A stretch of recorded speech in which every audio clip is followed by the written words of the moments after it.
Bank Safety Podcast with Vance and Bart. It's a trap, and there's no comfort fitting in a fake safety that no one believes in.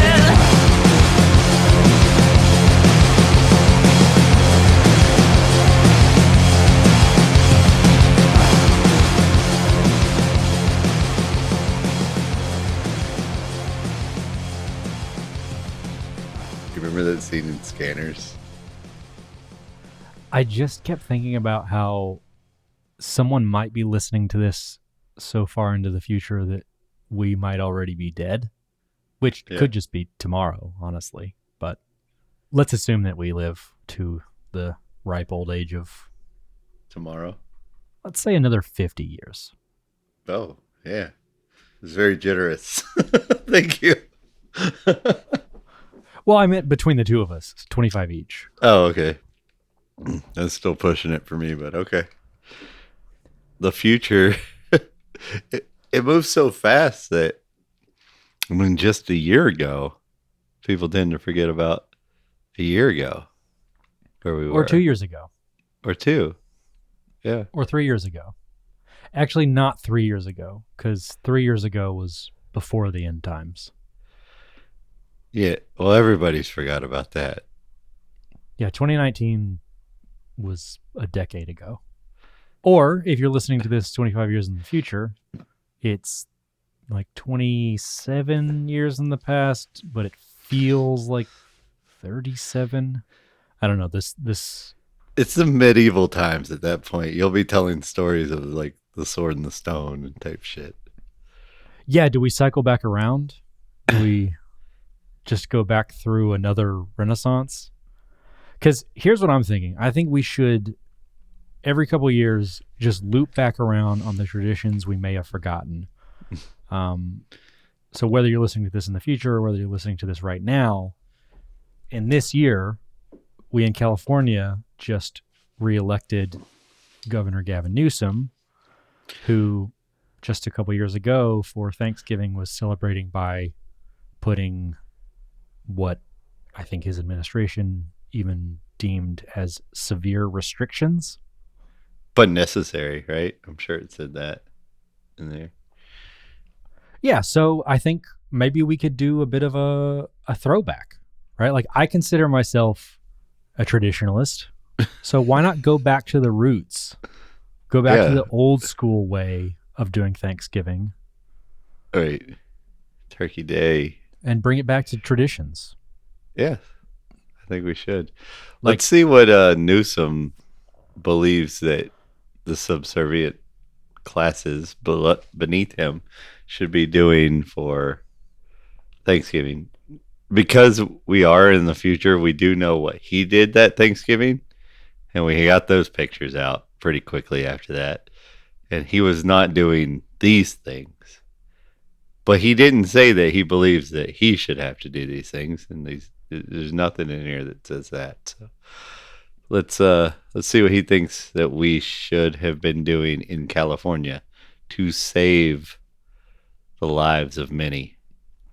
Big rule number one was no more than 3 households, with the quote being, the longer the duration of the gathering, the risk of transmission increases. This did have a bit to say about indoor versus outdoors, which I think was the part that got probably the most response in terms of headlines and things like that. So the quote from the statement was, gatherings that occur outdoors are significantly safer than indoor gatherings, which I actually will say, if you just literally use that line, that's actually still, I'd say, true. Yeah, I would say that's probably true, especially like in a sunny area where you have the UV, because we all know that viruses don't survive well under UV light. So right. So they have a requirement that all gatherings are outside. The part where it goes a bit awry, though, is where it goes on to say, attendees may go inside to use restrooms as long as the restrooms are frequently sanitized. Mm-hmm. So that just sounds like they're obsessed with your bathroom cleanliness. Yeah. What does that have to do with An something airborne virus, and yeah, I don't know. I mean, nothing, but it does. It is like something you can tell somebody to do, which is kind of the point, I think. and it is a good idea. I do like the idea that restrooms should be frequently sanitized. But I like the idea of private property more. So There's getting the government out of your bedroom, but then there's getting the government out of your bathroom. yes, these are two different problems that I am trying to solve. No, you have to pick one. Oh, yeah. No. A lot of the stuff I do in my bathroom, I also do in my bedroom. Swiftly moving on, the next item is in regards to masks, which must stay on after eating and drinking. The rules state that those at the gathering may remove their face coverings briefly to eat or drink as long as they stay at least 6 feet away from everyone outside their own household, and put their face covering back on as soon as they are done with the activity. The funny thing about this that I find funny is at this point, everybody knew the cloth masking and all that it just didn't work. It's not that he wasn't aware of these things at this point. And I think a lot of it is just to see if he can make people do things. I think most of this was the power. You had a lot of people getting governor decrees or whatever, and just they're in some agency that's supposed to do some small little part of, say, the barbershop business, some small regulation, but now they're going out shutting people down over an illegal governor declaration. They're telling people they have to shut the doors and calling the cops, and these are people who never had power, and they still don't, but like they're using the strong arm of the law, and they're loving it. You know, I think that a lot of this is really just about how intoxicating that is. And I think that's why a lot of these things, both chronologically and even as we continue down this list, it sort of starts reasonable and gets more and more difficult to justify, both as you go down the list and as you move further in time. Because the next bit here, I think, is funny, and I also sort of take personal offense to, because it says singing and shouting is strongly discouraged. But the line that really gets me is, musicians are allowed at gatherings, but they must be from one of the 3 households. And I just find that hilarious. Because you have to imagine that when they were proposing this, they gave it to someone to proofread, and they were like, oh, this language is confusing. It says 3 household and musicians are allowed, but would that technically mean that they're allowed to bring someone from a 4th household? And whoever was writing it was like, oh, good catch. Okay, let me rewrite this. Okay, musicians are allowed at gatherings, but they must be from one of the 3 households. Good catch, Larry. Good catch.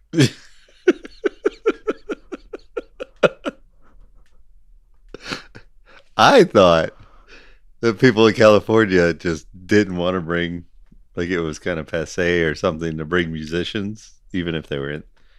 But this was clarifying that it's okay. If your cousin's a musician, you can still bring them to the party. Oh, so in that case, maybe this was written by a musician, where it was like they weren't allowed at Thanksgiving. It's like, oh, you can't come to Thanksgiving this year. It's tight. We got to keep the list short. It's like when you're like politically not invited to a particular wedding. Yeah. And this person was like, oh, well, there's a line right here. You can definitely bring musicians. It specifically states it right here. They're allowed. Because they're a part of one of the 3 households. I don't see any line where it says the lawyer can come. Well, he's a different household anyway. The musician is the one who's sleeping in his parents' basement. Yeah. At what point is a musician his own household? I mean, if you live in your van in the driveway, are you still part of the household? I guess it's mailing address, right? Yeah, I guess so. But speaking of distance, social distance, which was really popular in middle school, like telling people personal space. Yeah, but for different reasons. Well, cooties, I guess, right? Yeah, our handsy teachers. For some of us, more attractive people. I do like that when we had these rules come out, it specified the directions because it said seating must provide at least 6 feet of distance in all directions, front to back and side to side, between different households. Up to down was fair game, though. You could double decker that bitch quick. Yeah, so it's only 2-dimensional space, right? Yeah. If you had a small yard, you just had to go with double decker. Like, you're on his shoulders, you're on his shoulders. We got a double stack table. I mean, this is what Japan learned years ago. Let's do this. Just build up. Like, my backyard's tiny, man. I would probably have to do the double decker deal. But it'd be cool. The chairs, the tables, I'd keep that shit. So the next to last item is hand hygiene, which is a place for washing hands or hand sanitizer must be available for use at the gathering, and all attendees should wash their hands or use hand sanitizer frequently. So Just I'm thinking, putting it out there, though, if they're allowed to go into the bathroom at a house, what kind of fucking houses don't have sinks to wash your hands? So, like, that's available. well, this was the point I was making. You were talking about stacking, right? Yeah. If this is the kind of gathering that you and I have for Thanksgiving, then someone might be standing and or sitting on the sink, at which point it gives way, and now you no longer have a sink available to your guests. Oh, fuck. Bust out the hose, man. Do it old school. I mean, this is very important stuff. It's not like we can't wash our hands. We have to. That's true. That's true. Bust out the hose. I mean, be damned with the water shortage in California. We're talking about COVID here. Well, speaking of water shortage, I did want to touch on the last, but certainly not least item is Gavin's green initiative around containers. This was an item for, I think we can all agree, a very food-centric holiday. And the rule put in place was, as much as possible, all food and drink should be served in disposable containers. Nice. Yeah. So real ecological play there. Well, you remember when we we were traveling together, right? And we got to a state. I know you deal with this a lot where you live, but like I don't. But we'd driven through some states and we weren't eating the best food because we were in a hurry, right? We'd gotten fast food here and fast food there. And then we hit a state that the McDonald's was like, it was a required paper straw. But like, I guess to take away some of the annoyance of that, they were like, all their drink cups were plastic now. Like, but the states where the plastic straws were allowed that we were just in had paper cups, which was a much bigger item. And then this tiny little plastic straw. But then when you got to the paper straw places, you had big plastic cups. And these little, these paper straws with plastic wrappers on the paper straw, where we had paper wrappers on the plastic straws. It just didn't seem like it saved any. Well, I know it did fucking stop plastic usage because the cup was a lot more plastic. And then we also use plastic to cover the paper because the paper straw can't get wet, right? Because it's got a very short shelf life once moisture hits it. It just was dumb for the sake of some political something. A great example of throwing the baby out with the bathwater. Yeah, I think it is. We also were not allowed to enter a eating establishment right before that because we didn't have masks on. Was that a Subway? Yeah, it was a Subway. Eat flesh. I don't want to badmouth the wrong chain if I got it. It was Subway. It was Okay, Jared. yeah. You know, Jared. That guy. The diddler? Yeah, Well, the weight loss dude. You gotta talk about what he's known for, right? Oh, right. I do like that idea of someone being like making some sort of like indecent joke, and they're like, oh, you know, like Epstein, and like, oh, the financier.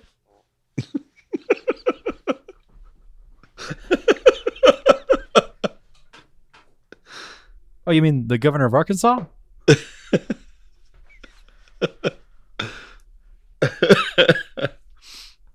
Just those "where have you been" moments. Yeah, Jared, the weight loss Subway guy, Yeah. right? Paul Walker, you know. Meet the Needles.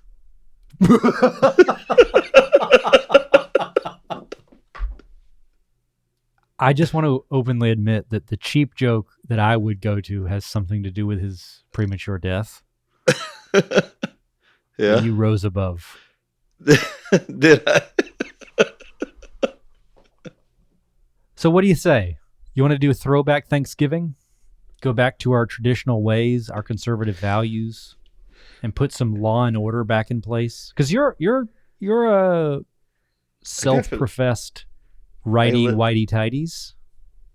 Yeah, I'm definitely an conservative old school guy, family type of guy. Yeah, I would say.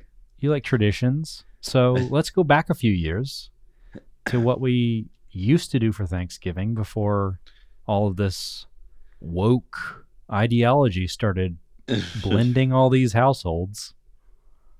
This free loving family time bullshit that we're doing.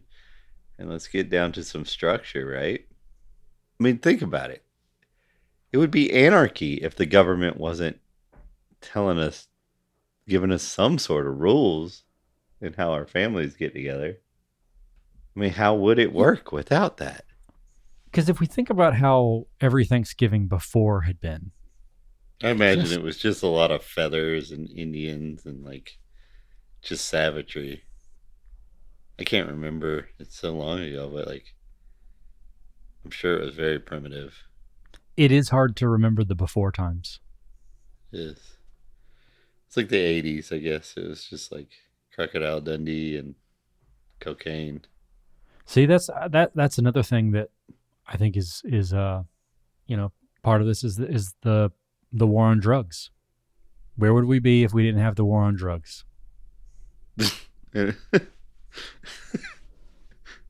Donald Trump, bless his dumbass heart, comes out and like that's his new campaign move. That's his new wall. Is let's give drug dealers the death penalty. Fuck, dude, you're losing it in your old age. This is actually a question I have because I did hear. I know this is way off, but also I'm kind of getting bummed out about this backward-looking Thanksgiving thing. So maybe I'll just laugh it up over the campaign here. But Trump announced his candidacy just this week or last, right? Yeah. Okay. And what is his take? What's his new wall? What's he fighting for now? the drug dealers to get the death penalty. He'll be moving for that. He gave some fake numbers that were like an average drug dealer will be responsible for like 5,000 deaths in their drug dealing career. So they should get the death penalty or whatever. So like Is this tied to the opioid epidemic in some way, or is this more just like yeah, a I think crime that's thing? part of it is like he's using the opioid scare to like push this, but like I don't know. It's kind of weird because at some point in his last presidency, he was talking about reform and getting drug dealers out of prison. That didn't do any violent crime, and now he's throwing this up there. This whole hard on crime. Let's go back to basically let's do the let's double down on the Biden crime bill. You know? That'll be my campaign run. Biden was right back in the 80s or 90s or whatever. What was it, 92? I think it was. That's actually kind of genius, right? Is he saw Biden win and he's like, all right, well, I guess I'll just do what that guy did. Guess so.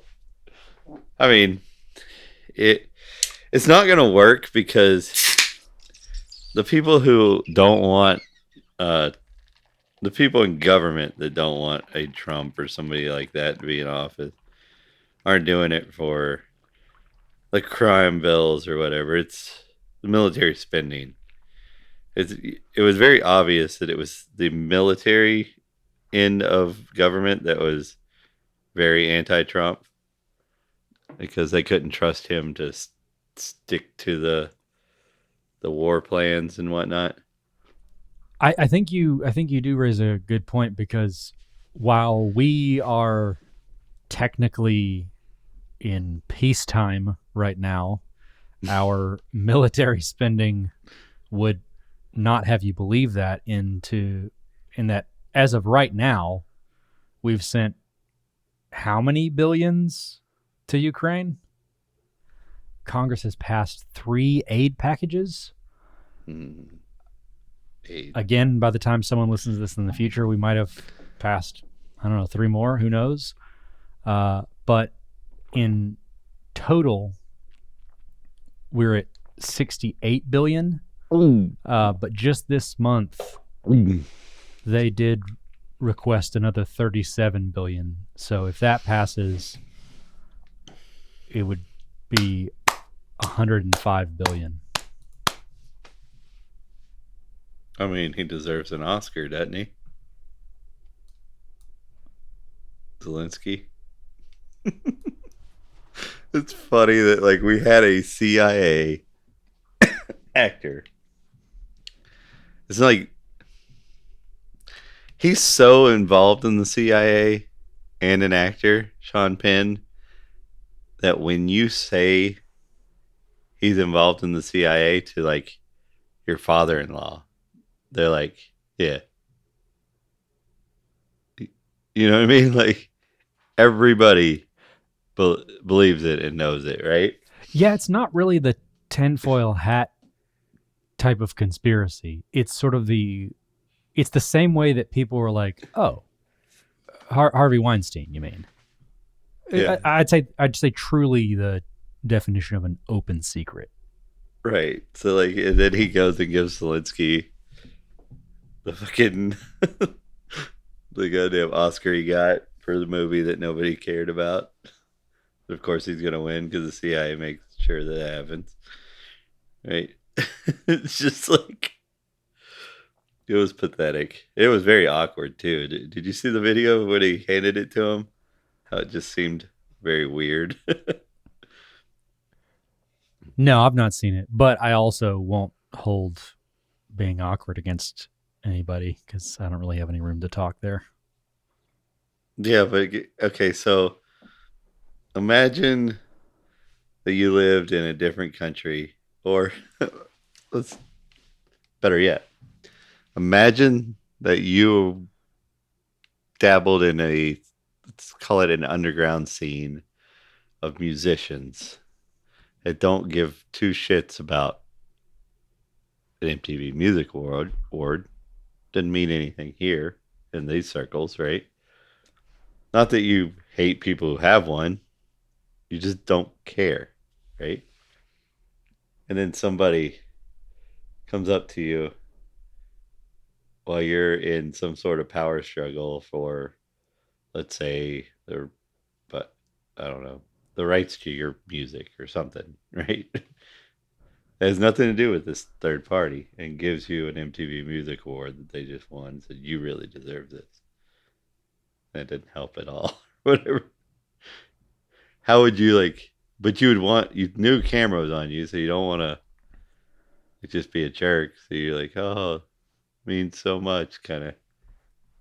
That's what it looked like. That's what it felt like. So I have two questions. Mm-hmm. One is, am I also getting $60 billion in this scenario? And two, I guess that changes things, doesn't it? my second question is the person giving me the award part of one of the three households?